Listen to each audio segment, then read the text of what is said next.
Welcome to the Sheckler Spotlight, where creativity meets purpose and conversation goes deeper. Join host Harrison Sheckler as he sits down with inspiring guests from all walks of life, artists, thinkers, musicians, and everyday heroes, to explore the stories that shape us, uplift us, and connect us. Now here's your host, Harrison Sheckler. Hi, I'm your host, Harrison Sheckler. Today, I'm joined by Nashville country recording artist, Macartney Reinhardt, an artist whose powerhouse vocals and soulful bluesy twang have quickly captured the attention of the country music world. A relative of the legendary Django Reinhardt, Macartney grew up surrounded by music and began singing before she even started school. She's performed everywhere from the Bluebird Café to CMA Fest, and she was nominated for Teen Artist of the Year at the Georgia County Awards. Her latest single, Two Ships, is out now on all platforms. The spotlight is now on you. Macartney Reinhardt, welcome to the podcast. Thank you so much for having me today. Well, I'm super excited to visit with you today. You're doing a lot of great things, and it's going to be fun to dive in.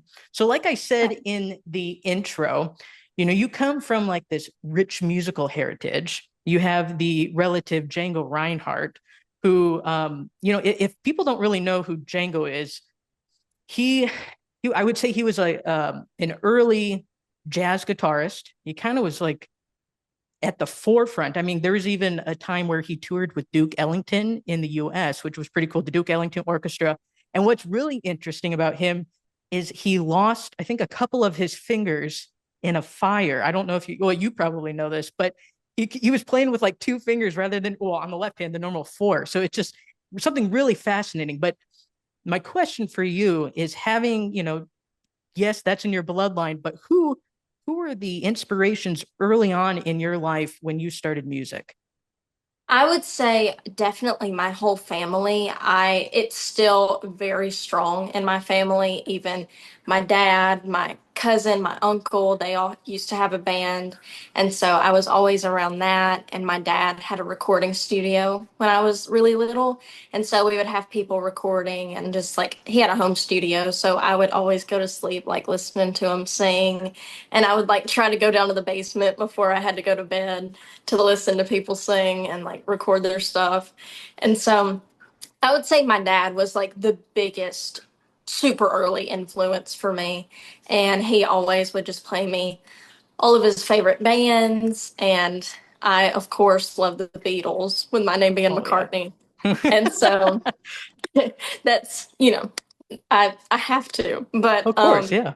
Yeah, but I always listened to the Beatles growing up and like all the English bands like Oasis, Coldplay, all those.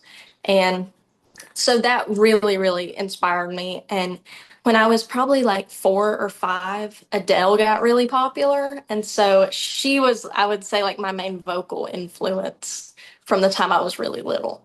Why do you think it was the English bands? Why them in particular? My dad always grew up listening to those because his dad played them for him. And so okay. We were just like, as a family, always drawn to those tones and those sounds that kind of English bands could get that it seemed like American bands weren't getting quite yet. Interesting. I like that. They definitely have their kind of own vibe going on, and it's like a certain flavor of music. I love that. So definitely with you're going the country route, but was it always country? I mean, obviously there's the English influence, but when did like country come in? And you were like, I'm a country star. I grew up in North Georgia. Everyone always listened to country, but I was one of those kids that I was like, I love rock. And, I always talked about like Adele and, rock bands that I liked. But about the time I was 12, I wanted to join a like school of rock type place. It was called Music Authority. And they had 2 slots left for bands. And it was like to join for the semester in January. They were like, okay, if you want to be a singer in a band, we got a country band slot and Tom Petty. And I was like, well, I don't want to do Tom Petty. So I was like, I'll do the country band. And so I ended up like, I had never really listened to any country. And so I just started like listening to Carrie and like Miranda songs. And then I really fell in love with that style. And I didn't know that I would, but that band kind of pushed me into that. So then I was like, this is the route I want to go. Wow, that's you just kind of stumbled upon it, and it was only because of two options that you're like, okay, country's the way I'm going to go. So, did your Yeah. family did they listen to country, or was it just really this experience was totally how you jumped in? This was basically how I jumped into it. My parents, when I was little, never really had country on. Like my mom would listen to alternative, my dad would listen to rock.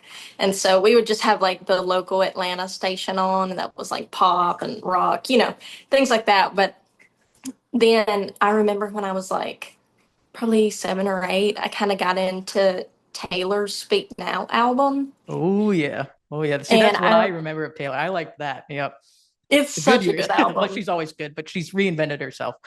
It was, yeah, I really liked that one around that time. And I remember I found like a karaoke to one of her songs on YouTube. And my grandma, she passed away in 2019, but she told me at the time, she was like, I think you might do country. And I was like, really? I don't know.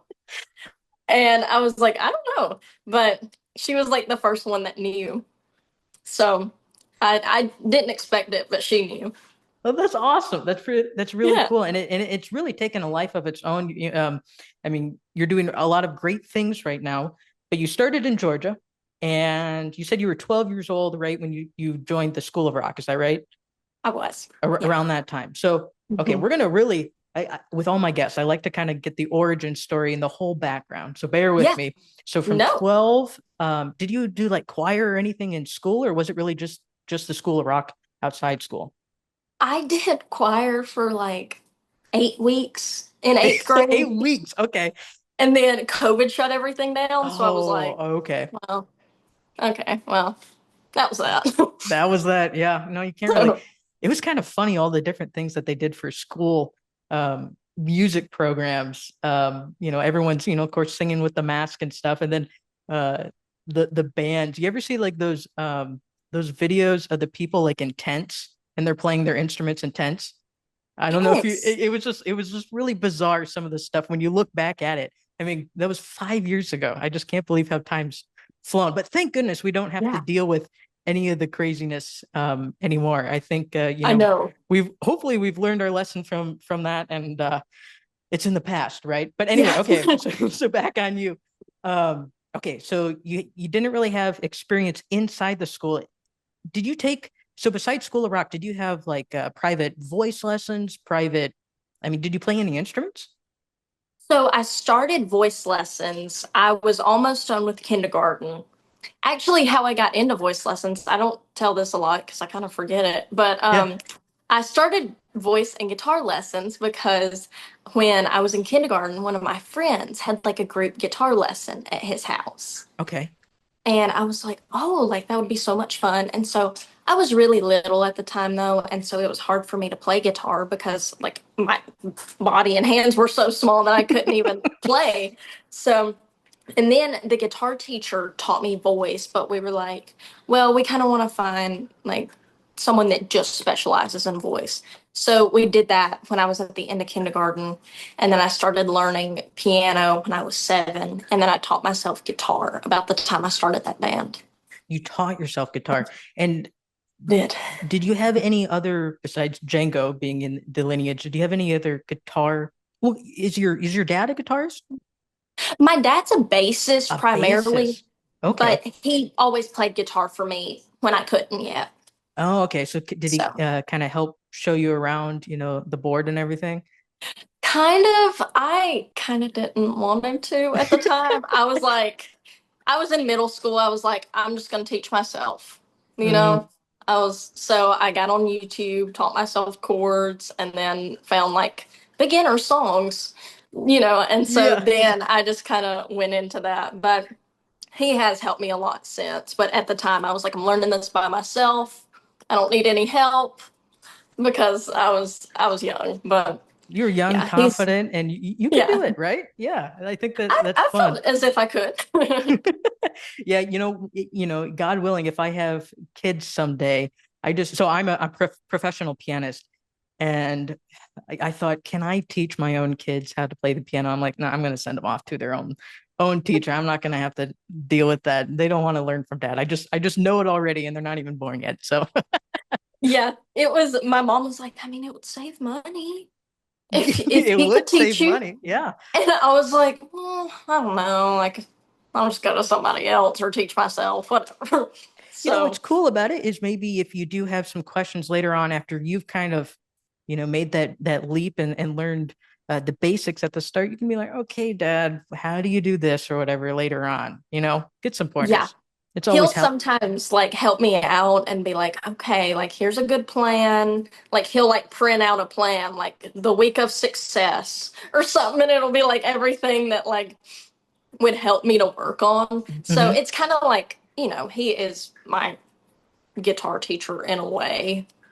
Would you say you're So like a type A or type B personality, like with that really structured way of going about it? I am kind of, I would say I'm probably type A. Are you?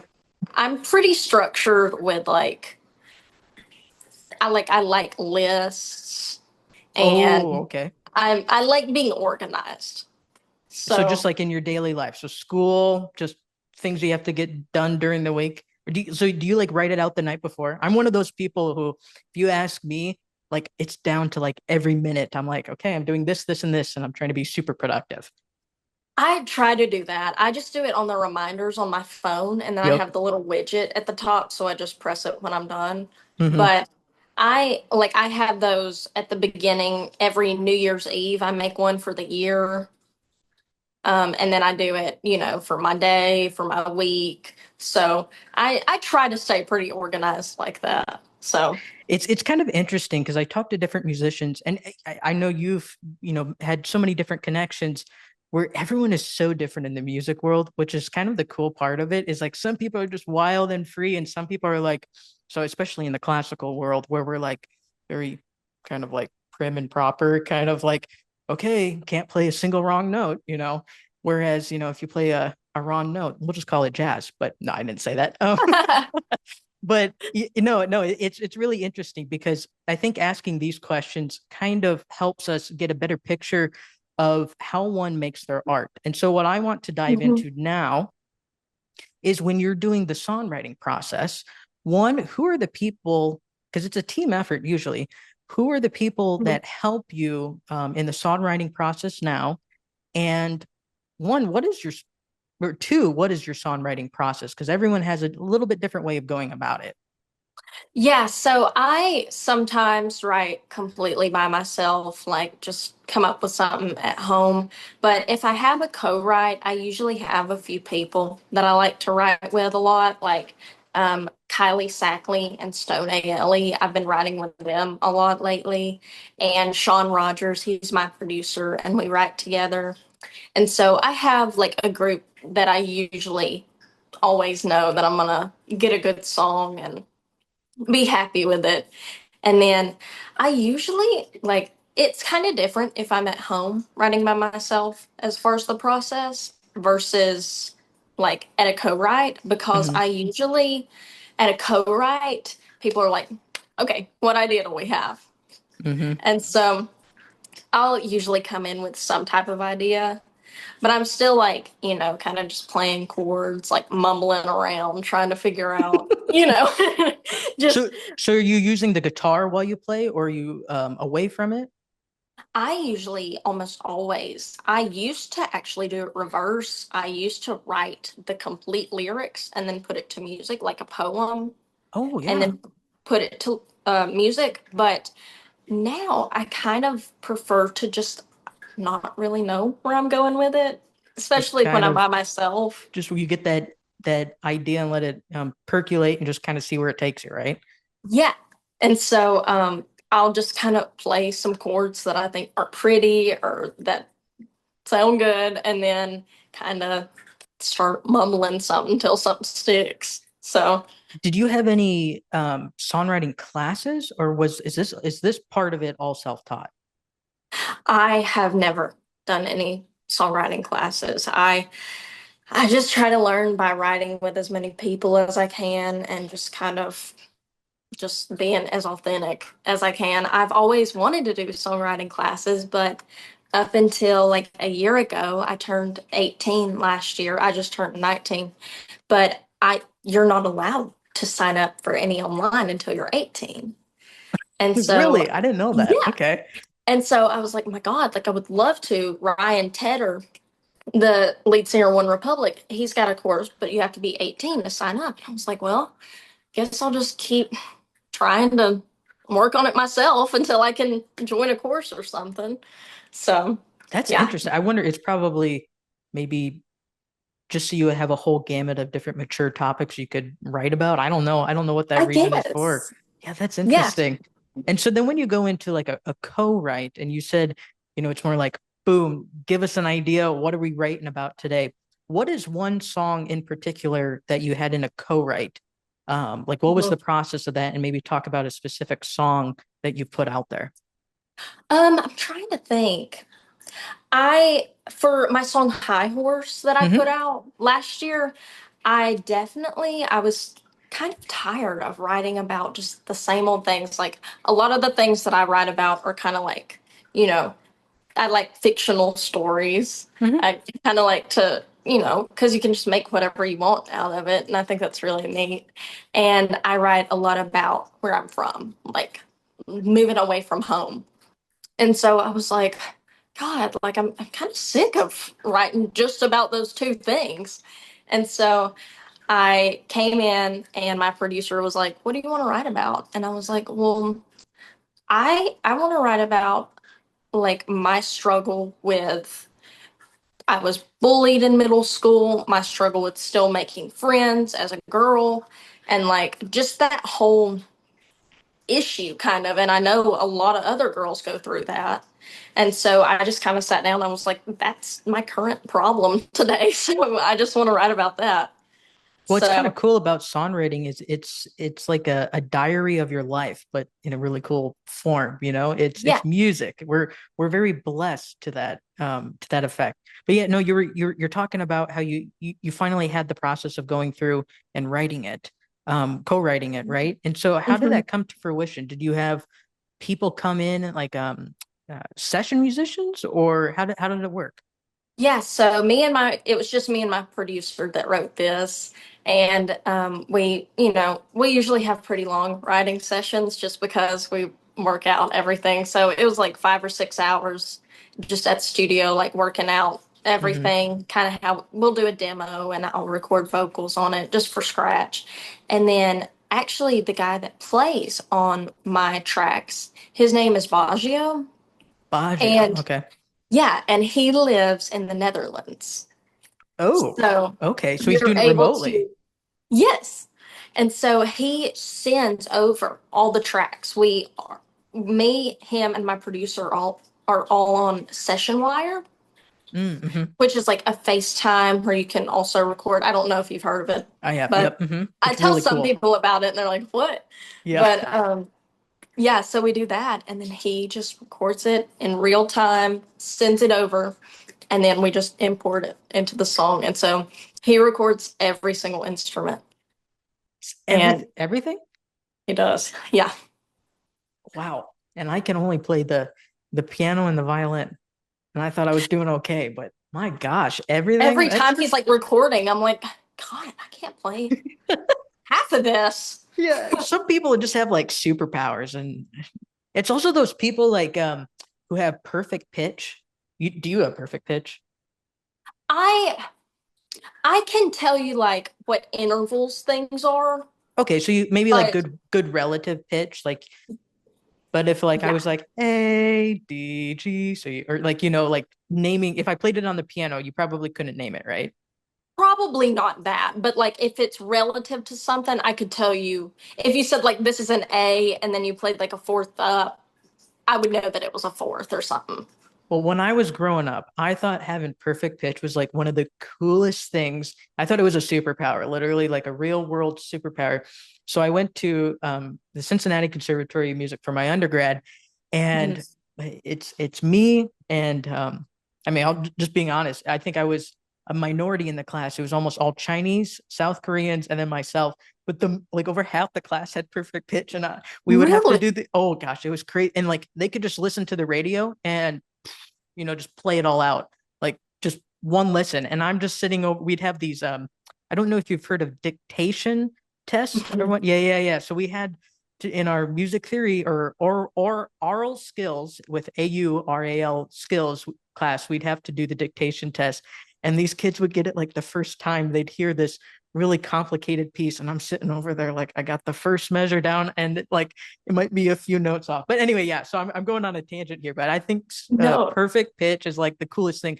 But in like the Nashville scene, in like with jazz musicians and some of these other great session artists, they can just hear something. They're like, oh, it's in this key, and they're like, and just whip it out, and that's how they're so awesome. And they're if you look at their credits, they're like with every single artist you can think of because they're so reliable and they can just play everything. It's like the Yeah, coolest thing. I love it. that's something that really shocked me when I moved here. Like I was planning on like in downtown for a little bit, and I would just like I'd be like, here's a song I want to do. And they would like listen to it for a couple seconds. They're like, I got it. Then they play it perfectly, and I'm like, how do we do this? I know it's mind So blowing. it I'm very is. jealous. I'm someone who if you put like sheet music in front of me, boom, I could read it on the piano like nothing, but Mhm. playing it by ear, that's wow, superpower.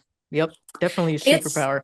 It's crazy. I can play by ear better than I can like read music. Hmm. I did a little bit of that, but I can't read it super quick. So I kind of rely on my ear more.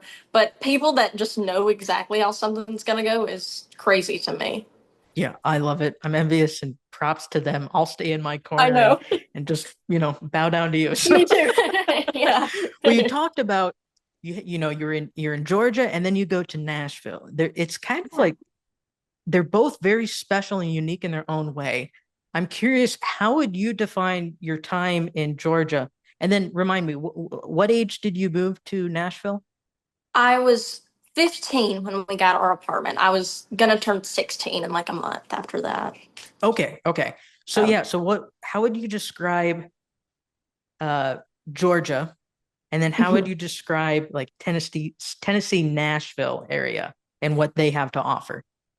Well, definitely one of the reasons that I started trying to get to the music scene in Nashville was because Atlanta is really good with a music scene. Like they have a great pop, R&B, even more rock. Like my dad used to play at clubs in Atlanta with his band, but I just there's not a lot of country in Mm, Atlanta right now. And so that's what really made me want to move up to Nashville and be around just more of it felt like a very welcoming atmosphere where everyone was like, we're going to help you, like anyone that I would ever meet at a writer's round would be like, here's my number, you can meet me for coffee. And I was like, wow, this is so refreshing because like I didn't get to experience that much in Atlanta, not really getting into the music scene there mhm, because it wasn't really my genre. mm, mm. So So it's the culture, right? In Nashville, it's like everyone's doing it. it is, yes. Was that And kind and of it daunting, like at first? it was a lot because in Atlanta, like, you've got it's a pretty big business city also. So it's not just music. But like, I don't know, somebody told me when I first moved here, like there are 10,000 songwriters trying to do the same thing you are. Yep. And I was like, well, I'm 14, like I'm the youngest one here. And that's really frightening. And so, but yeah, everyone has been so kind to me though. So I've been really thankful. So what do your parents do? Because I mean, for them to get up and move to Nashville, to support you, I mean, that's awesome. Do you have any brothers and sisters? I actually don't. I'm an only child. Okay, so they could put all their eggs in you in your basket and move you Yeah. on. I think that's really awesome, really supportive. Yeah. So what did they do? What's their background? I'm so thankful for them. Well, we sold everything we had in Georgia. You know, we sold our house, and my dad had a sign company, so he Mm, does like routed signs, kind of like hmm. what you see at the front of a subdivision. Yeah. And so he does that. And so that's just always been like our family business. And so we ended up selling that in Georgia. And then he opened a new one here. Oh So wow. under a totally different name, like pretty much starting from scratch. And we had to like call all of our old customers and we're like, hey, we're not there anymore. Just contact us.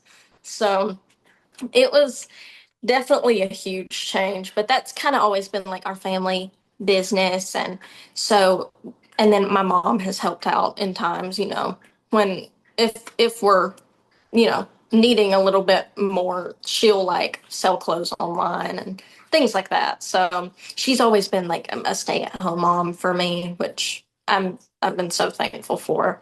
But yeah, so we sold our old business and then just opened a new one here. So I just think that's a blessing. God it is God so has a much. plan for us, and we just got to trust in it, and He'll provide. As long as we trust in Him, He'll provide, right? I So, agree. We were like, we're just throwing everything to him and just going. And what happens is part of the plan. part of the plan, and the Yeah. hardest part, it's like we have an idea of what we want, but the big guy upstairs, he's like, yeah, that sounds nice, but I'm going to tell you how it really is going to turn out. And Yeah. sometimes, it can be, there could be some hardships in it, but in the grand scheme of things, it's always like the best roller coaster you can ever ride. The ending's Yeah. always super positive. So I think that's just, super cool. Props to your parents for being all in and supportive of you. And Yeah. then look at all the cool opportunities since you moved to Nashville, that have presented themselves. Why don't you name some of the favorite opportunities? Like what were some of the favorite places to perform? I know the Bluebird Cafe is pretty cool. It was Yeah, I'll let pretty you take neat. it away. Yeah. So the Bluebird was a really, really neat place to play. I walked in and it's like a time capsule in there. It's like I was like, whoa, this is like you're walking into the 80s, but Yeah, it's it in a hasn't really changed neat much. way. No, yeah. Yeah. And like from the day they opened, it's just like stayed the same. And they have like church pews in there lined up to watch people. And so it's funny, but it's really, really neat in there. And it's way smaller than you even imagine it is. It's such an intimate, like little cafe. It Hmm. really is. And so that was really, really neat. And then I was able to play Whiskey Jam this past Hmm. year, which was so much fun. Like that was on my things that I wanted to do for the year. And I was so thankful to get to play that. And Ward that runs it, he's so sweet, really, really nice guy. And so it that was a really neat experience. And then I love CMA Fest every year. That's Oh, yeah. kind of my highlight of the year every year. So How many times have you been involved with CMA Fest? I have been officially involved 2 years. Two And years. then I've played during CMA Fest like 3 years. Okay, wow. So So explain for the audience what that is like. Maybe some people haven't been to it and would like to visit some year. yeah, it's like a huge country festival right in downtown Nashville, and CMA puts it on, and it's 5 different stages around town that they have that are Hmm. all free any time of the day, and you can walk right up, and as long as you know, got your clear bag security check, you can watch anybody, and it's a really, really fun time. And then at night, they have all the huge artists over at the stadium playing, which you need tickets for that, but it's a really fun experience. CMA Fest is overall. It gets really hot, but it's a really, really fun time.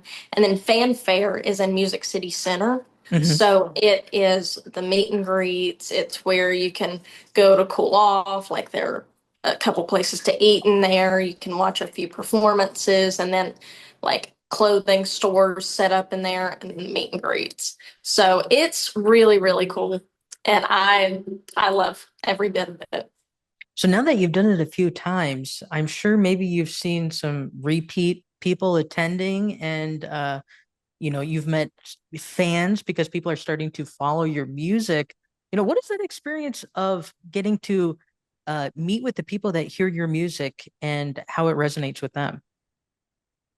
It is so, it's really empowering to be Mm. able to do that. And I just like, I love talking to people. I love meeting people. And so like it's so much fun just to hear people's stories and where they're from. And they might tell me, I found this song, so I listened to the rest of your stuff. Or I don't know, it's just really, really neat to get to hear everyone's background and like how they might have started listening to my music or heard of me. And so I have a few regulars every year at fanfare, Yeah. but but they usually, it kind of switches out, and so it's really neat to get to meet the different people every year. I think that's so awesome. Well, thanks for giving us some insight into that.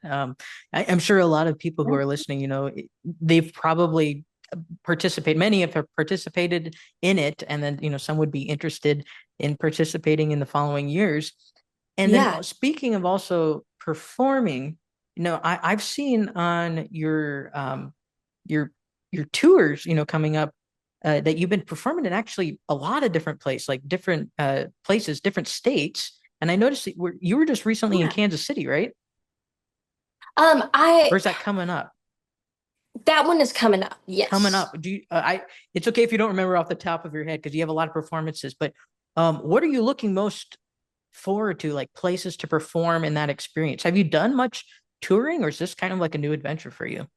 This is, I started last year, kind Hmm. of starting getting out of state, but I love it so much. Like, I love to travel, and so I just make a vacation out of really anywhere I go. But yeah, I would love to even expand even more, but I'm really excited. I play at this place outside of Chicago, and so I love going into Chicago when I play Oh there. yeah. And I really anywhere that's just like a new audience. I really, really enjoy playing at, and I'm really excited for Kansas City also. Oh, So, awesome. Well, that's where I'm based. So let us know when you're in Kansas City, and I'll have to put it in the episode description so we can get everyone to yeah, your shows. I think that's really cool. It's definitely. Kansas City has its own vibe, like Chicago and Nashville and Atlanta. Like it's so much fun seeing all these different places. I've been fortunate in my field, in the classical field, to perform all over the country, the world, and it's it's really cool to see the different like the cultural um especially music, like the music culture, because like okay, so like in Europe for music, classical music, for my genre, they like everyone knows the different composers and stuff, whereas in America we have such a diverse collection of people. We get people who really love country, but if you do country overseas, it's a little bit different audience. So it's fun Yeah. seeing like who is receptive, who maybe this is like a new experience for them, and the different age groups that you get to see along the way. So I think that's exciting for you, and I just wish you the most success as you get to Oh, explore these different cities, because it's going to be a fun adventure. So just thank enjoy every single day. Oh, of course. Now, thank you I so really want much. to dive into your new single, Two Ships. Yeah. And this has been repeated in my car for like the past like 3 weeks. It's coming up in Oh, my play. thank Yeah, no, you. it has a cool like accompaniment. And to me, it doesn't necessarily like sound like it's country, but it doesn't sound specifically country vibe. Can you give like more like background into like how the song came up? Because it kind of has like a little edge to it. Yeah, so I actually wanted a song about kind of beach, summer vibes. It was actually snowing the day that I wrote it here in Nashville. It was snowing really, And and you're like, I'm yeah. dreaming of the beach. And so I was like, God, like I cannot wait for summer. I need to write about summer. And so um, one of my co-writers came in with this idea, and I was like, I love that. Because she knew of the poem, Two Ships Passing in the Night. Yes. Hmm. And so we just kind of ran with it. And then I don't know, I kind of wanted all of my influences poured into it.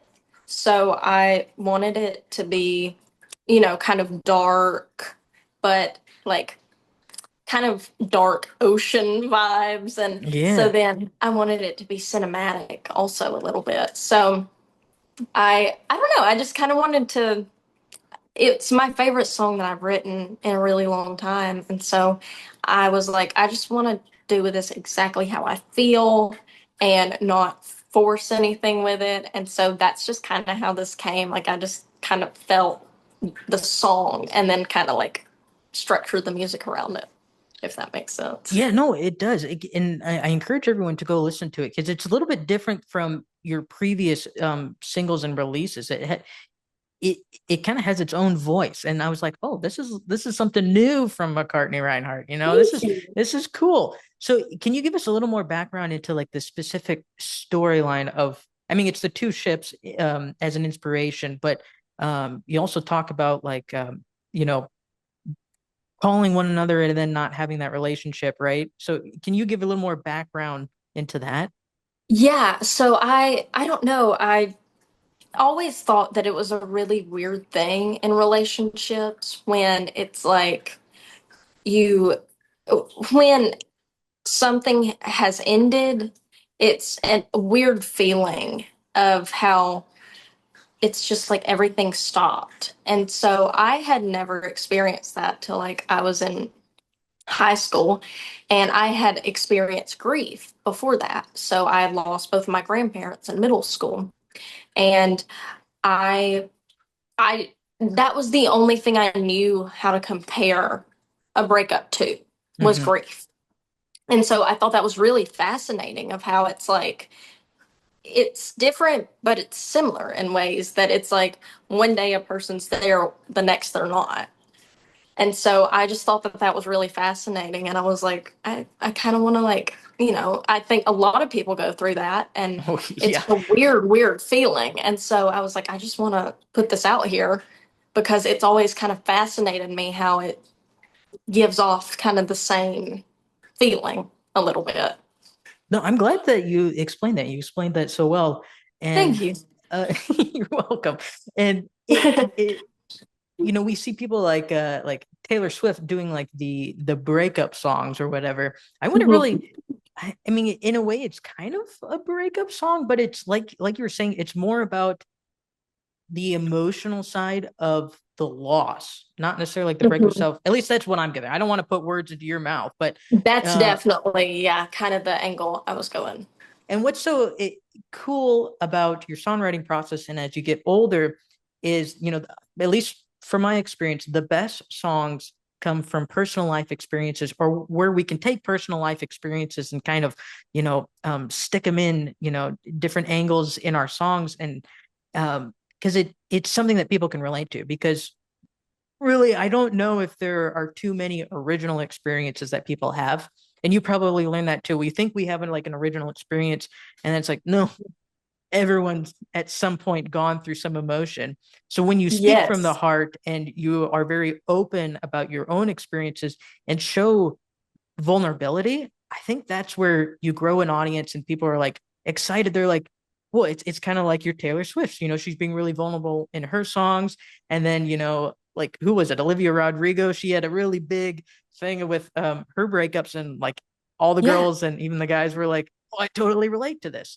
And so I think Yeah. that's what's super exciting. And so I'm sure you've seen that as well too in your work, is when you are more vulnerable in your music, people relate to it more. Yes. And that was something that shocked me so much when I put out my song Bones last year. Oh, another I good one. I have that. Yep, Thank yep. you. I wrote it about exactly my history, my life. And it says in the beginning, Grandma owned a flower shop, Grandpa was an auctioneer. And I got a comment on a TikTok, and somebody was like, my grandma owns a flower shop, my grandpa's an auctioneer. And I was like, wow, like I made that as specific to me as I could, but it's still relatable. Yeah. Yeah. So that was really neat and odd, kind of. So, I think that's kind of like those little God winks, those God wink moments where like God is putting your music in the right ears, upon the right ears, and showing you're on the right track.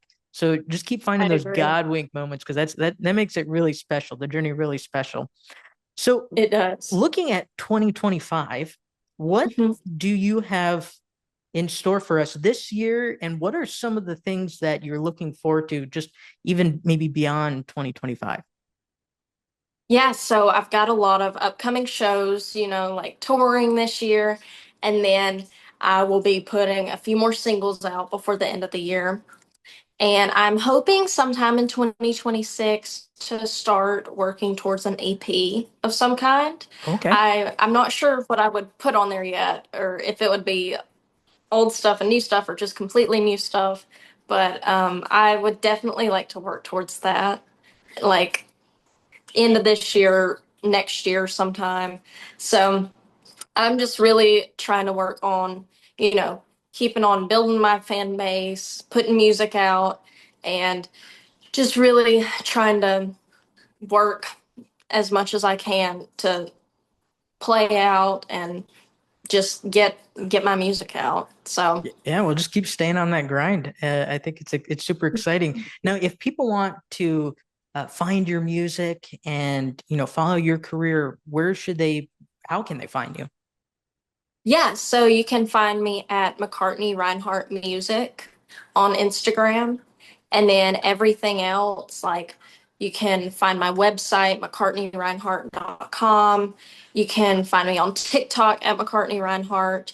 And then also under all Spotify, Apple, YouTube platforms, it is under McCartney Reinhardt. So That's that's how you awesome. can find my music. Yeah. I will make sure that we have all of the links to all of the socials and all the music in the description of the podcast and on all the Thank platforms. you. So yeah, we're gonna try to drive some traffic toward you, because I think you're a deserving voice and you're on that grind. And so I'm just excited to see where these next years take you, because you have a bright future. It's gonna be great. Thank you so much. Oh, you're so welcome. Now, we talked really about, this whole grind of the music world. Are there any Mhm. outside interests outside of music that we might not be aware of? So this is actually hilarious, but I I like to paint and like be Hmm. outside, but I've actually been considering taking up bird watching. What? Bird watching? Yeah. Wait. Oh, okay. Whoa, whoa, whoa, whoa, whoa, whoa. I'm so glad I asked this question. Okay, let me buckle up here. Yeah. Okay. So wait. What are they? Is it ornith? Is it ornithology? No. What is the? There's like a scientific term for like a bird watcher, or someone who studies birds. What is that called? Okay, I'm so curious. Thank goodness I can edit this. I'm gonna like look this up. Okay, one second. Let's see. Is it Okay. ornithology? Okay, so an ornithologist is a person who Mhm. studies or is an expert on birds. So, Okay. okay, are you looking to like study birds, or are you looking to like just bird watch? I'm just looking to like watch them, look at them, like hang a feeder out on my balcony, you know. Okay. My So, dad, my dad is so at our home. I'm from small town Iowa, is where I'm originally from. And okay. I grew up like every morning. My dad, we'd wake up. We have Labrador retrievers. They would, you let the Mhm. dogs out, you come back in, you grab a cup of coffee, and then you go sit on the couch and you look outside the windows. And we have like, my dad has a bunch of bird feeders all over, and he has all the books that like show like the different kind of birds that you can see and stuff. And we have like a woods in our backyard. And I think one of the coolest days is we saw a pileated woodpecker which is I don't know if you've heard of like Woody Woodpecker. It's an old cartoon, but it's like one of those big Mhm. woodpeckers with like the big crown on the head. So anyway, it's like some Yeah. ginormous woodpecker, and they're like super rare. But my dad's like out there like with the binoculars, and he's just like so like pumped about this. He's like, Harry, you got to come see this billioned woodpecker outside. So okay, I get the bird thing. It is really cool, but okay, sorry, I'm talking too much. What? No, that's funny. how how did you get interested in birds?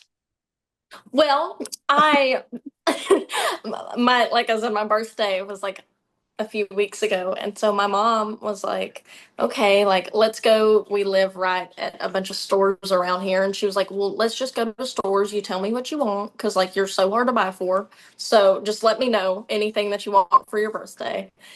And so I went to Books a Million, and then I came across. I was like, "Oh my God, I could start bird watching. Like that's perfect." And so actually today I was at Books a Million Hmm. and I told my boyfriend, I was like, I want to bird watch. And he was like, no, I was about to say the same thing. And so You're cut from the we're same gonna get cloth. a book. We're gonna get a book to identify them, and I'm gonna try to find us a club around Nashville, bird watching club. So Are there I'll like see a if I lot can of get. cool birds in Tennessee? Not that I know of, but I will soon find out. So I'll let you know. You'll have to start like doing the Macartney Reinhardt bird adventures on Yeah, Instagram, and you're gonna have like a whole intro with like binoculars and looking all over. I mean, I could yeah. just I totally see this. I mean, I don't know, maybe I'll pitch in to produce or something. That sounds like pretty exciting. Oh, that reminds me too. Growing up, we had this book. Um, it was before like people had like iPads and stuff, but it was like this.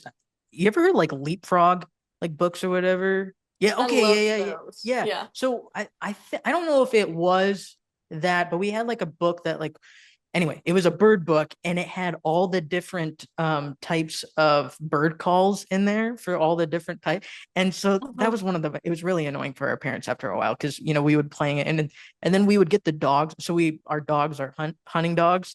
And so if you play certain like a wood duck or whatever, you play their call, the dogs are like, oh, I know that sound. Or a pheasant. Oh, pheasants, because pheasant hunting and stuff. The dogs go nuts for that. But That's I funny. remember we have actually my parents were just telling me back home in Iowa, we have two great horned owls that live in the woods. And owls are my favorite bird. But what Mhm. you can do with the book's loud enough that we've gone outside and played the owl call, and the owl will, hoo, hoo, hoo, like hoot back to it. It's like Huh. super cool.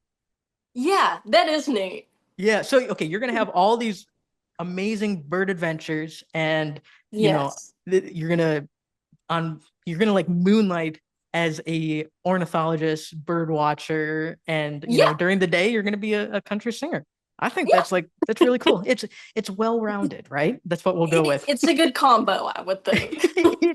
It's a great combo. I am so glad I asked that question. I never know with these podcasts where it's going to go, but that was enlightening. I love that. So thank you for sharing a little insight into Macartney Reinhardt.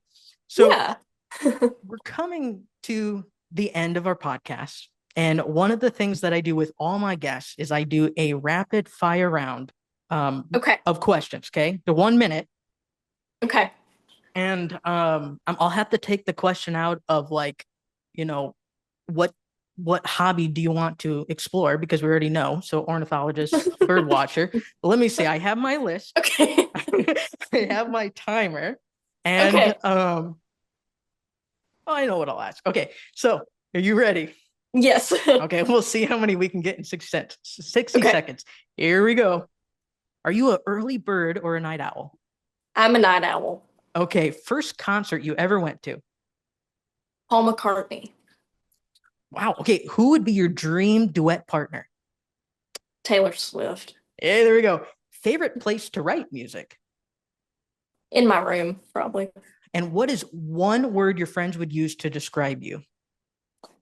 Probably funny. Funny. I would agree. Last song you had on repeat? I would say Indigo by Avery Ann and Sam Barber. Oh, good answer. Okay, go to karaoke song. Probably it's basic, but Jolene. Beautiful. Sweet or savory foods? Savory. Boots or sneakers? Boots. Coffee or tea? Tea. Okay. What's your most used emoji in your phone? The heart. The heart. And favorite city you performed in? Probably Chicago. Chicago. I love it. Yeah. Okay. There was our 1 minute, and that gave us a little more background into Macartney Reinhardt. And now I just have like a billion more questions, with the bird watching. I'm sure you're Yeah. just a very interesting, well-rounded person. So this was such a fun experience getting to dive in and get a little glimpse into who you are, your music, your songwriting process. Just like I said, best of luck on your adventure ahead. I think you're doing amazing things. And, I'll have to have you back on the podcast later on when you do all these great, amazing things, because I want to hear about it. And who knows, maybe you'll discover some amazing birds along the way. So maybe I will. Thank you so much for having me. Oh, absolutely. This has been a pleasure. Thank you. Thanks for listening to the Sheckler Spotlight with your host, Harrison Sheckler. If you've enjoyed this episode, be sure to subscribe, follow, and share the show with a friend. New conversations drop regularly, so stay tuned. And thanks again for listening and being a part of the journey. Follow Harrison Sheckler on social media and visit harrisonsheckler.com to learn more.